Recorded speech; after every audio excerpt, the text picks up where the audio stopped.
Shalom, puji nama Tuhan. Saya senang dapat menjumpai saudara semua dalam program From the Pastor Desk, yang merupakan program baru persembahan His Grace TV sebagai suara pengembalaan kepada jemaat His Grace Church secara khususnya maupun setiap saudara yang mengikuti channel ini secara umumnya, untuk kita bisa membahas fenomena-fenomena yang terjadi akhir-akhir ini, yang kita bisa lihat dalam perkembangan media sosial kita, yang bisa kita lihat dalam kehidupan kekristenan kita, maupun dalam kita men-sharingkan firman Tuhan. Saya rindu bahwa kita semua boleh mengerti kebenaran firman Tuhan dan memahami bahwa Alkitab kita, firman Tuhan kita, merupakan satu-satunya standar kebenaran kita dari semua standar yang ada, dari semua kebenaran-kebenaran disampaikan. Oleh sebab itu, kita juga harus mengingat bahwa Tuhan Yesus sudah memperingatkan kita bahwa menjelang akhir zaman akan muncul banyak penyesat. Sebenarnya bukan hanya saat-saat ini penyesat muncul, tetapi sejak zaman dulu Yesus ada di tengah-tengah manusia, penyesatan itu sudah terjadi dan sudah ada. Tetapi semakin kesini, semakin kita harus diingatkan terus-menerus bahwa penyesatan serigala berbulu domba itu marak terjadi, marak ada di sekitar kita. Mereka yang mungkin tampil seperti layaknya seorang hamba Tuhan, tetapi sebenarnya Alkitab katakan mereka serigala yang berusaha menyesatkan kita. Oleh sebab itu penting bagi setiap kita, saudara semua, untuk boleh memahami firman Tuhan secara benar, untuk boleh melihat segala fenomena ini dari sudut pandang yang benar sesuai dengan firman Tuhan. Sehingga kita, seperti kitab Efesus berkata, kita tidak diombang-ambingkan oleh rupa-rupa angin pengajaran manusia, oleh permainan licik manusia yang berusaha menyesatkan kita. Nah, satu hal yang mau saya bahas kepada saudara hari ini berkaitan dengan nama Yahweh. Nah, nama ini menjadi sebuah nama yang diperdebatkan. Sebenarnya sih bukan hanya di tahun-tahun sekarang ini bahwa nama ini diperdebatkan. Mungkin sudah beberapa tahun ke belakang nama ini selalu diperdebatkan. Apakah orang Kristen atau kekristenan harus mengucapkan nama ini atau tidak? Haruskah orang Kristen kembali mengucapkan nama ini atau tidak? Atau seperti apa yang harus kita lakukan dan cara kita melihat sebagai orang percaya? Saya percaya Bapak Ibu bahwa Yahweh merupakan sebuah nama diri Allah yang Allah sampaikan dalam perantaraan Musa sebagai pemimpin orang Israel. Saya tidak melihat adanya sebuah kesalahan di sana. Saya meyakini bahwa nama Yahweh merupakan nama diri Allah. Tetapi kita pun harus bisa melihat bahwa perjalanan umat Tuhan, bahwa perjalanan kehidupan orang percaya sampai dengan zaman Perjanjian Baru mengalami banyak perbedaan. Karena kita tahu bahwa ribuan tahun perjalanan karya Tuhan, karya keselamatan Tuhan bagi manusia, yang puncaknya melalui kedatangan Yesus ke dalam dunia ini. Nah, oleh sebab itu pada saat kita boleh melihat semuanya ini dalam terang firman Tuhan, melihat semuanya ini tidak sepotong-sepotong dan tidak memaksakan kehendak kita, yang kita pikir itu benar tetapi sebenarnya tidak benar seperti apa yang Alkitab katakan, ini yang akhirnya menjadi konflik di dalam kehidupan kekristenan kita. Nah, kalau kita mau melihat bersama-sama sebenarnya, kalau kita sebagai orang Kristen, haruskah kita menyebut Yahweh? Haruskah kita memanggil Allah atau merubah kata Allah itu menjadi Yahweh? Kita harus sadar Bapak Ibu bahwa kekristenan kita, bahwa orang Kristen, kita ini merupakan pengikut Kristus. Orang Kristen adalah pengikut Kristus. Dan kalau kita adalah pengikut Kristus, seharusnya kita harus juga percaya Yesus yang harus kita jadikan patokan dalam hidup kita. Yesus yang harus kita jadikan standar atau teladan dalam kehidupan kita sebagai orang Kristen. Karena apa? Kristen artinya pengikut Kristus. Nah, dalam kisah tentang Yesus selama dia tinggal di dalam dunia, kita tahu kalau Perjanjian Lama itu ditulis dalam bahasa Ibrani dan sebagian juga ditulis dengan bahasa Arab. Tetapi kalau kita masuk dalam Perjanjian Baru tidak ditulis dengan bahasa Ibrani. Perjanjian Baru ditulis dalam bahasa Yunani. Kenapa? Karena memang bahasa Yunani menjadi bahasa pergaulan, bahasa internasional pada saat itu untuk berkomunikasi dengan sesama manusia, karena pada saat itu terjadi percampuran budaya yang ada dalam kehidupan orang-orang Yahudi pada zaman Yesus. Gerakan Helenisme memang benar-benar sangat kental dalam kehidupan budaya di dalam Perjanjian Baru. Dan kalau saudara tanya saya, apa yang Yesus ucapkan atau bahasa apa yang Yesus ucapkan pada saat Yesus menginjil kepada banyak orang? Pada saat Yesus harus memberitakan Injilnya, perlu kita ketahui bahwa bahasa Ibrani ataupun bahasa Aram merupakan sebuah bahasa yang menjadi latar belakang orang-orang Israel. Dalam pembahasan kitab-kitab suci Perjanjian Lama, tentu bahasa Ibrani yang dipakai pada zaman itu. Dalam kehidupan orang-orang Yahudi pada saat itu, mereka mempergunakan bahasa Aram. Sehingga tidak heran Bapak Ibu kalau melihat dalam Perjanjian Baru, bahasa Aram seringkali disebutkan di sana. Ya, seperti Talitakum, seperti Eloi Eloi lama sabachthani, itu merupakan bahasa Arab, bukan bahasa keseharian, bukan bahasa pergaulan pada masa Perjanjian Baru. Tetapi bahasa Yunani lah yang digunakan pada saat itu. Nah, kalau kita melihat dalam bahasa Yunaninya, maka kita tidak akan pernah menemukan kata Yahweh, kata Adonai, kata Elohim dalam penggunaan bahasa Yunani. Mereka menggunakan dalam bahasa Yunani menggunakan kata kurios, menggunakan kata theos untuk diterjemahkan dalam bahasa Indonesia menjadi Allah atau menjadi Tuhan. Nah, di sini kita boleh memberikan satu kesimpulan bahwa Yesus tidak sekali-kali kita temukan dalam Alkitab kita ya, pada saat dia harus mengucapkan kata Yahweh atau memanggil Bapaknya dengan sebutan Yahweh. Dia justru mengajarkan kepada murid-muridnya untuk memanggil Bapa dengan menggunakan kata Bapa. Kata itulah yang Yesus sering kali mengajarkan kepada kita untuk kita mengucapkannya.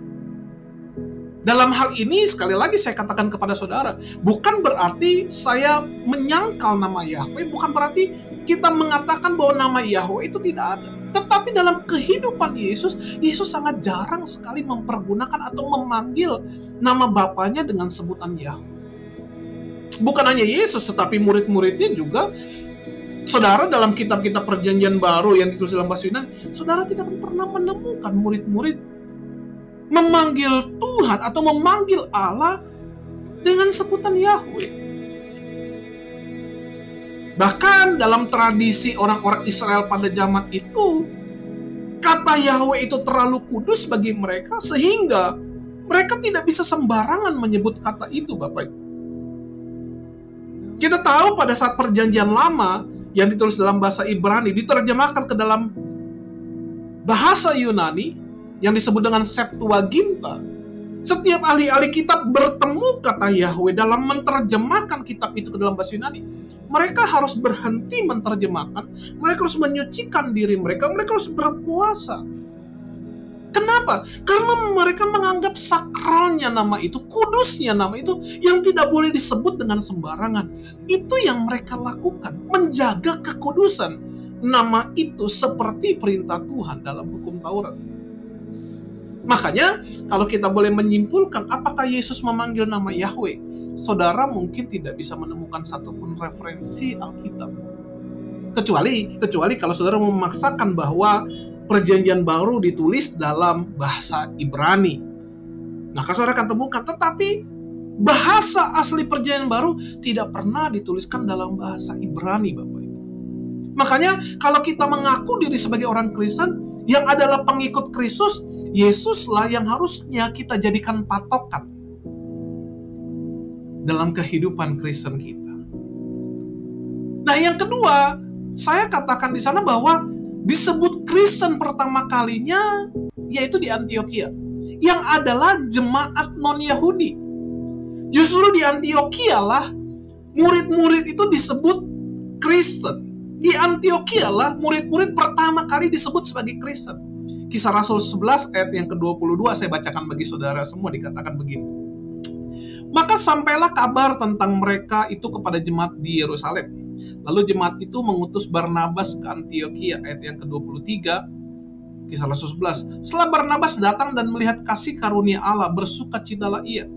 Ia menasihati mereka supaya mereka semua tetap setia kepada Tuhan, karena Barnabas adalah orang baik penuh dengan Roh Kudus dan iman. Sejumlah orang dibawa kepada Tuhan. Lalu pergilah Barnabas ke Tarsus untuk mencari Saulus, dan setelah bertemu dengan dia, ia membawanya ke Antiokhia. Ayat yang ke-26. Mereka tinggal bersama-sama dengan jemaat itu 1 tahun lamanya sambil mengajar banyak orang. Di Antiokhia lah murid-murid itu untuk pertama kalinya disebut Kristen. Perhatikan, disebut Kristen pertama kali bukan jemaat Yahudi, justru jemaat-jemaat atau orang-orang non-Yahudi.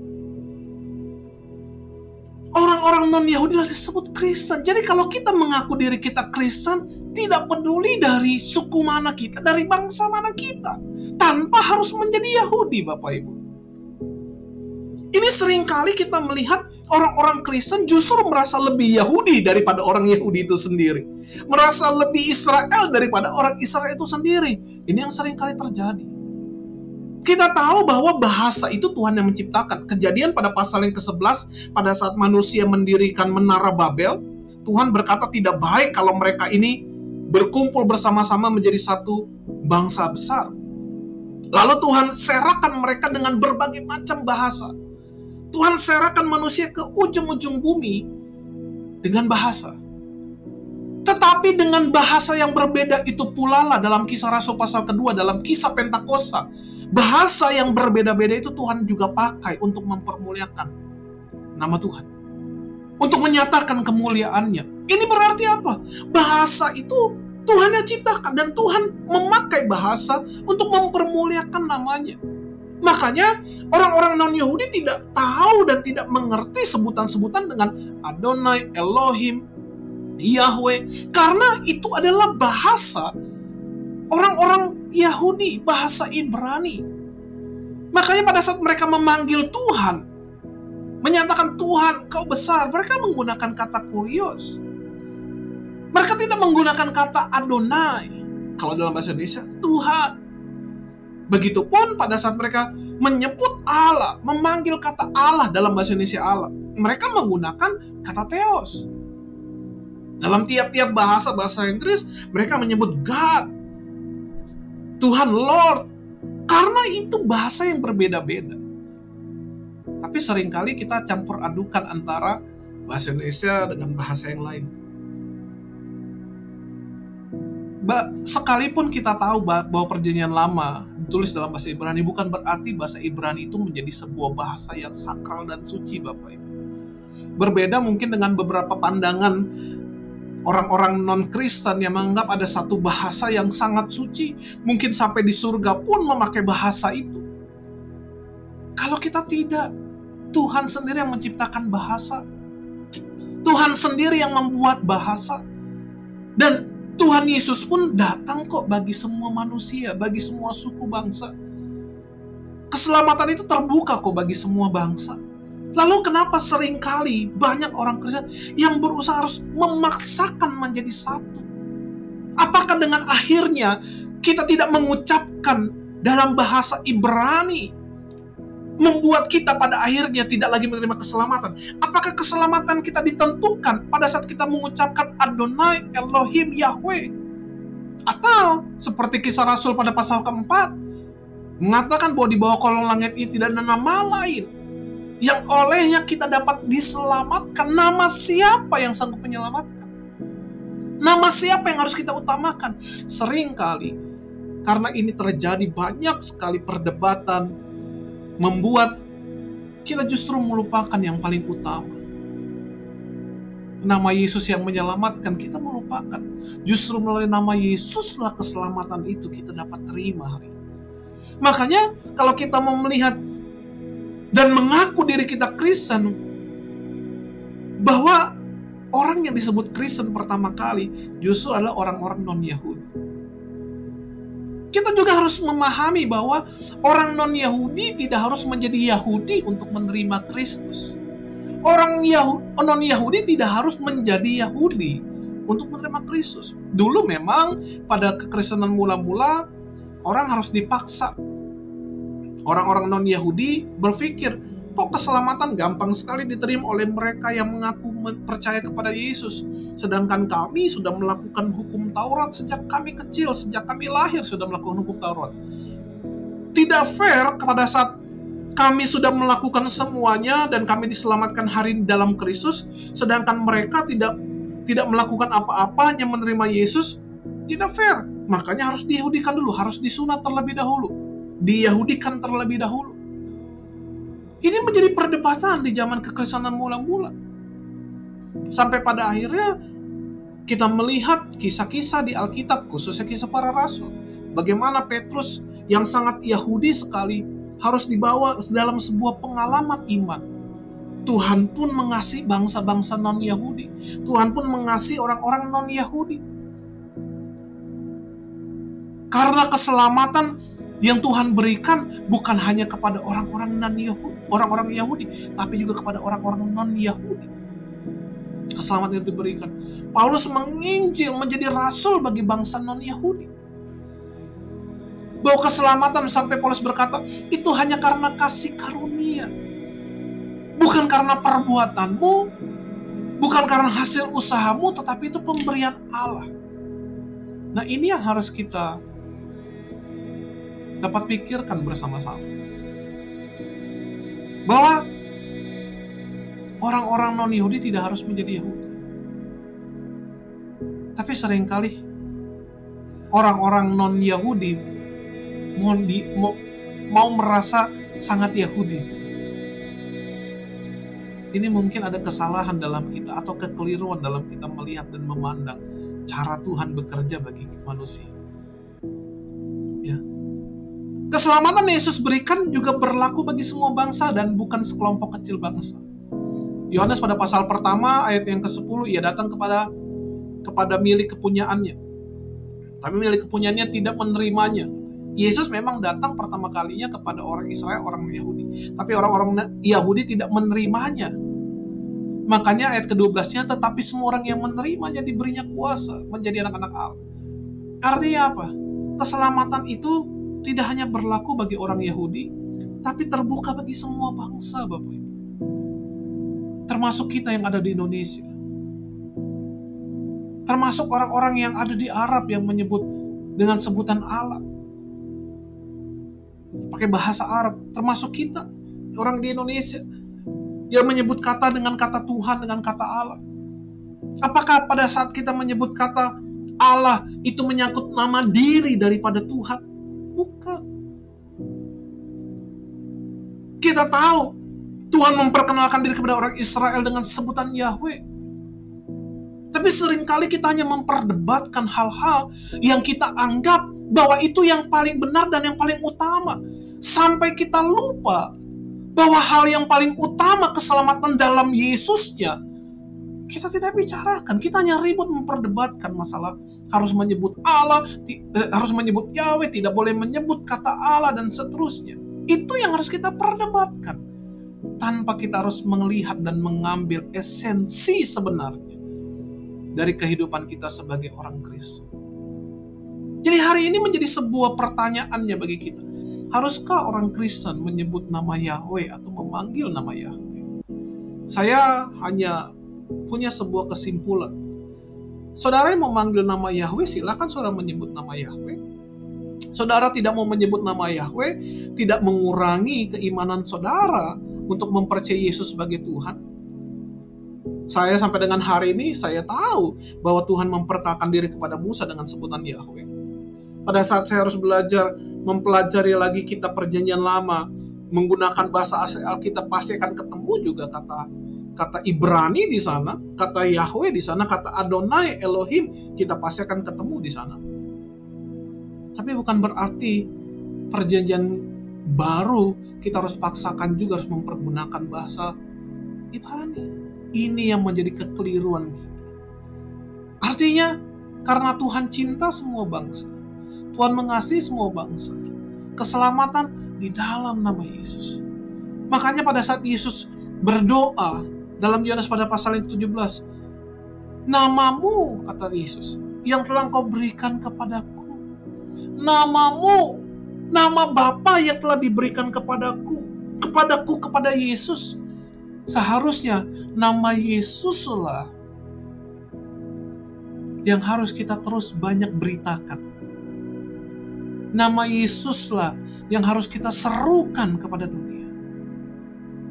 supaya dalam nama Yesus, dalam Filipi pada pasal yang kedua ayat ke-9, bertekuk lutut semua yang di langit, semua yang di atas bumi dan yang di bawah bumi, dan setiap lidah mengaku Yesus Kristus adalah Tuhan, bagi kemuliaan Allah Bapa. Artinya apa? Nama Yesus seharusnya, kalau kita mengaku diri kita adalah orang Kristen, yang harus sering kita beritakan. Tapi seringkali kita melihat akhir-akhir ini, justru banyak orang lupa memberitakan nama Yesus, tapi sibuk untuk memberitakan nama Yahweh. Apakah ini sesuatu yang salah? Kalau bagi saya bukan berbicara salah dan tidak, tapi mungkin kurang tepat. Kalau saudara mengaku diri Kristen, yang adalah pengikut Kristus, seharusnya Kristuslah yang harus saudara beritakan. Seharusnya Kristuslah yang menjadi standar kehidupan kita, yang menjadi teladan hidup kita, dan yang harus kita lakukan apa yang Tuhan perintahkan kepada kita, yang kita katakan dengan menyimpulkan, kasihlah Tuhan Allahmu dengan segenap hatimu, dan kasihlah sesama manusia seperti dirimu sendiri. Kiranya ini boleh menjadi sebuah pencerahan bagi kita, boleh menjadi sebuah kekuatan. Selamat meneliti firman Tuhan, selamat merenungkan firman Tuhan, dan selamat melakukan firman Tuhan dalam kehidupan kita setiap harinya. Tuhan Yesus memberkati.